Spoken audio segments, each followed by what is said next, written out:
I am returned to continue my teaching ministry. This is my purpose. I have always been a teacher.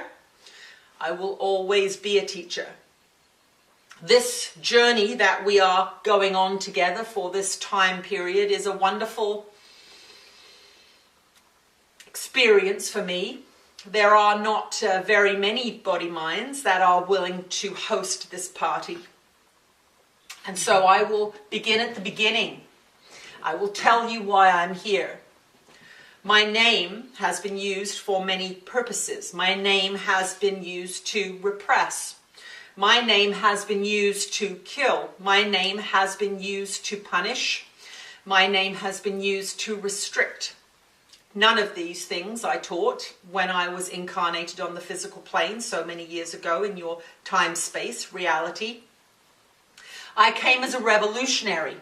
I came to transform the minds of those beings who existed in that time and place. I came to offer salvation, not the salvation that the church has told you about, where you are restricted, where you are repressed, where you are tamed, but a salvation of freedom, a salvation of freedom of mind, a salvation of freedom of self-expression and creativity. I was a very badly behaved young man, and I will tell you a little bit about my personal story, because we must deconstruct the ideas that you have of who you are listening to here. I am not the Jesus of the church. I am not the Jesus of your Sunday school lessons. I am not the Jesus of the Bible. I am, in fact, a human being who we would say was dealt 4 aces in his hand. I was given the opportunity, based on my incarnational history, to offer a teaching to the world that had not taken place up until that point. Now, you have many, many beings offering this teaching now. It is no different. There are many channels on your plane at this time offering teachings of love and unity consciousness. But the purpose in my coming now is to undo these foundational beliefs in your society and indeed in your minds. You see, there are stories told about me that are untrue. My divinity above yours. This is not so. I am not the Son of God any more or less than you are the son or the daughter of God. We are all equal in the eyes of that energy that you would call God. The stories that have been told about me have placed me upon a pedestal, have placed me above you, have placed me in a realm that is unattainable in your ordinary existence. And so there is an underlying feeling of pointlessness. There is an underlying feeling of, well, I can never attain those heights, and this is not so, and that is not what I taught. The teachings that came through me were very much in the form of channeling information. As a young man, as a child even, I knew that I was going to break rules. I knew that I was going to push boundaries. I was poorly behaved. My mother was very upset with me a lot of the time because I would argue with people that I should not argue with. I would not do as I was told. And very early on in my consciousness, I knew that I would be transforming the society in which I lived. It was a knowing. It was not something I learned. My birth, we will deal with this as well as it is in people's minds. It was an ordinary birth. It was not an immaculate conception. That is a legend that came from past cultures that was laid upon my story. There are many things that have been laid upon my story that were used to bring in other religious factions to the Christian faith. They had to be inserted into my story so that other beings would come into the faith. They could not join the Christian movement unless these stories were added to the mythology of my life. But my life was an ordinary one. I was born to a man and a woman in the normal way. They had a normal sexual relationship. However, my mother did have a vision when she was pregnant with me of the life that I would lead, and she was told that this being that she was gestating, this being that was growing within her, would be a special being, and she had to love this baby more gently than any other child of that time was being loved. Children of that time were disciplined heavily. They were restricted in their behavior considerably. And my mother was told not to do this. She was told two things. She was told to teach me the Jewish ways and the Jewish scriptures, and she was taught to love me unconditionally and with a gentle hand. There was no brutality in my upbringing whatsoever, and this allowed my independent nature to flourish. However, it flourished more than my mother could handle, and at the age of 16 or 17, when I had already passed the age when I should have been married, I was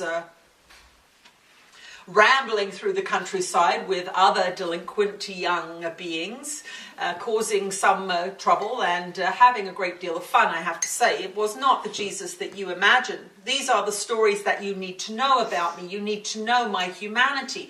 You need to know that I was an ordinary being fumbling through my life, listening to my guidance system, but what I had that other beings did not have was an intense and profound connection to spiritual information. I had an open channel, if you want to use that word, an open communication pathway with non-physical beings. My teachers, my guides and gurus and teachers are with me now, but they were with me as I walked those lands so long ago. But I chose not to marry young. This was something that upset my mother greatly, and I chose to start what was in fact a rebellious little spiritual group that studied the scriptures but pulled them apart, interpreted them differently.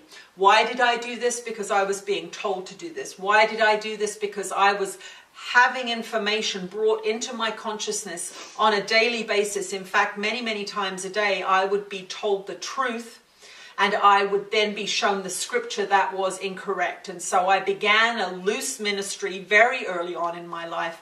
And it was this that set the foundation for what would allow me to become awakened later on in my experience. So this journey that we are on now is to dispel the misconstrued ideas that you have about who I am. I am here to take my name back. I am here to bring forth the true teachings that are going to empower you, that are going to expand your consciousness, that are going to allow you to let go of ideas in your mind that are based on Christian teachings that are untrue. You must remember, I did not come to start the Christian church. I came to dismantle an oppressive and repressive, violent regime that was in place at that time. Not only was the Jewish cult at that time oppressive and controlling, but the Roman invasion, the Roman occupation of those lands at that time was very violent, very difficult for people to experience. I did not want to teach in that time and place. I went on a long journey to the east. There are rumors of this in your alternative mythologies, and it is indeed true. I went on a long journey to what you would consider India and Tibet in my 20s.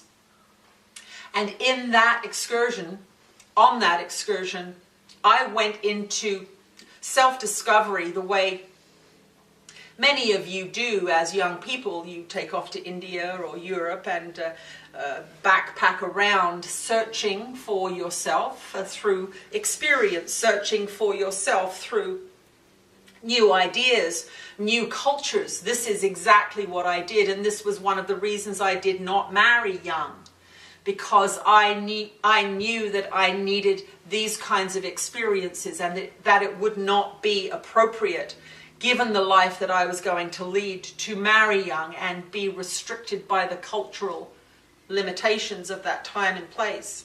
I would have been very happy to stay in that part of the world. The contemplation, the study, the peaceful demeanor, the wisdom of that time and place made me very happy. But that is not the place that needed the teaching. Just as this place that you find yourselves in now, this Western civilization, is teetering on the edge of self-annihilation, and the Middle East, of course, is no better than it was so long ago. But that is because the teachings were not taken at face value. They were not shared appropriately. My journey carried on. My late 20s, I returned home from my trek, and yes, indeed, did get married at that point. And it was my dear Mary, the Mary Magdalene that you so often hear about, was my beloved. We had a long relationship. We met in our teens and had fallen in love all those years before we married. But my life was not a conventional one. She knew it, and that was why she loved me. That is why she stayed with me as my partner through all those years. We married and had children. My enlightenment took place at my 30th year. This is as your Bible describes. My enlightenment was the consequence of study. My enlightenment was not a random act dispensed by a God that was telling me I was good. This is not how it works. Enlightenment comes through scientific study. Enlightenment comes through understanding vibration. And so that is what we are going to be learning here. We are going to be learning about vibration. But you must understand, for you to hear my words, you must let go of these ideas about what I was. You must let go of these ideas that you have been taught in your society, that I am the only Son of God. This is not so. We are all divine aspects of that energy, which you would call God. God is not a being. God is a benevolent force that invigorates life. Every single thing that you see, every single experience you have, every single idea, creative, thought, loving concept is God's self expressing, this benevolent, loving, unconditionally forgiving force that creates all. Now, this world that you see, this experience that you are having, is not the world created by God for you. That is not what is happening here. This experience that you are having is your mind manifesting to show itself to you. If you do not understand this principle, if you do not get that this world is yours, that this seemingly fractious, violent, unloving place, beautiful in its expression at times, but if you do not understand that this time and place is coming from within all of you, then you have cause and effect mixed up, and you will not be able to change anything, because you will be under this mistaken idea that this world was created by God. And yet you look at this world and you see the violence, you see the scarcity, you see the self-centeredness, and you wonder, if God is love, how can this be? If God is love, how can this be? This is not a world created by God for you. This is not a body created by God for you. This is all arising from within mind. The creative process that you experience is continuous. This is not a universe that was made one day. This is a universe that is being made minute by all of you in the thoughts and feelings and ideas that you hold within your mind. And this is why it is so important for you to let go of the stories about me, because what you are doing in that letting go is you are taking back your personal creative power. The story of me being the only Son of God means that you are not a creator, and this is not so. The story about me being sacrificed by my Father to save your sinful selves is such a ridiculous tale that it is I could no longer stand by and allow this to be inflicted upon innocent minds. You are, in fact, being taught something that is abusive in that story. I was not sacrificed. When I went to the cross, I had already mastered the physical material world. I had the choice whether or not to go to the cross or not. I was teaching my disciples. I was teaching them that the body is not who you are.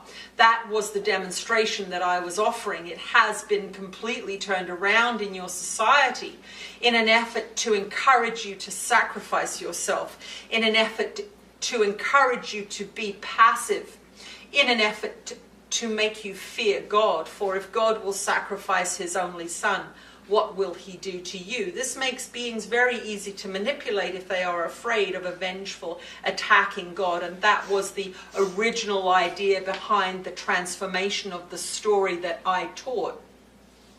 The story that I spoke about was the meaninglessness of the physical body. You are not your body. You are manufacturing your body from your thoughts and concepts and ideas. Your body is a reflection of who you are, and so when you get sick, it is not a God causing you this pain. When you suffer with headaches and body aches, this is not a God being cruel to you. This is your inner workings being shown to you. You are creating this entire experience. This entire experience is yours. And this is why I'm telling you about my life, so you can take this power back, so that you can begin to see me as an equal. I am further along the road towards light than you are. There is no doubt about it. I have been slogging along that path for a long time. But you are all on the same path that I am on. You are merely further behind. And so that is what beings of higher consciousness are. They are merely beings that are higher in vibration through the scientific application of principles. That is what we are here to help you understand, that there are vibrations that are at play in your body-mind complex, in your ideas, thoughts, and concepts that are creating all of the time.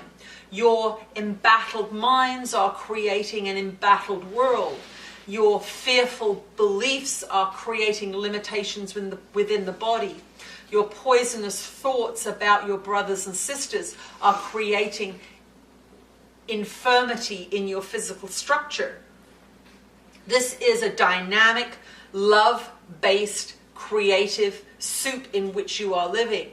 If you are out of accord with love, you will feel it as a restriction. You will feel it as a sickness. You will feel it as suffering. And so the joy of this story is that you are able to relieve all the suffering that you experience. There is no one doing anything to you. You are doing it to yourselves in ignorance. We do not demean you by saying ignorance. We merely say that you have not been taught the truth. You have not been taught that you are the creator of your experience. You are hearing rumblings of it, and that is why this material can come through now. That is why we can teach in this form now. Because you are hearing these transformative ideas surfacing and burbling through your society, creating your own reality, but you do not realize the depth to which you create your own reality. This entire experience is you experiencing you. And so as you approach an experience, we want you now to begin to understand that you have brought this experience to you to show you something about you. There is nothing in your personal experience that is not you being shown to you. So when you are attacked from the outside, you are being shown that you attack. When you see cruelty outside of yourself, you are being shown that there is cruelty within you. Now, many of you are not aware of this because you do not go inside. You stay on the surface of your consciousness, dodging anything that is uncomfortable, dodging feelings by medicating them with alcohol and drugs and food and television, shopping. These are ways that you manipulate your own consciousness so that you do not feel the pain that is inside you, so that you do not feel the suffering. What we want you to know is that these are not bad strategies. You are, in fact, incredibly creative beings, finding all of these ways to avoid what is going on. This is a gift of your creative self. But what we want you to understand is that your creativity can be used for much more fun things, can be used for much greater things than avoiding feelings.